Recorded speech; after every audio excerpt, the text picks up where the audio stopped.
A pizza-like savory dish coming from Pakistan, Qatlama is a large round flatbread that is smeared with a vibrant red-colored mixture of gram flour, spices, and herbs before getting deep-fried. The dough, usually made with plain flour, water, salt, and oil, is then stretched into a huge flat disc before being covered with a spicy mixture and entirely submerged into hot oil to fry until nice and crispy.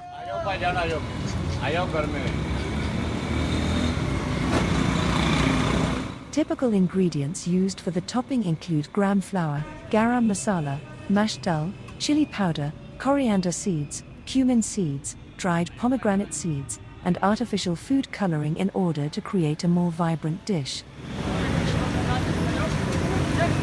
This spicy and savory flatbread is a typical street food item and a common breakfast meal, but it is also found in Pakistani restaurants worldwide.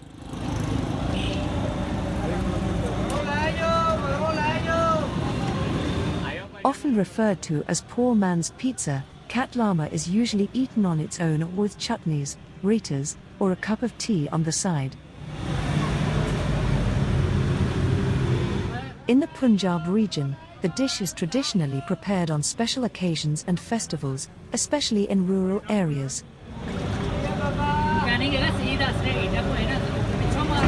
Watch till the end and see how this huge Desi fried bread is made.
कर ली आज मिला है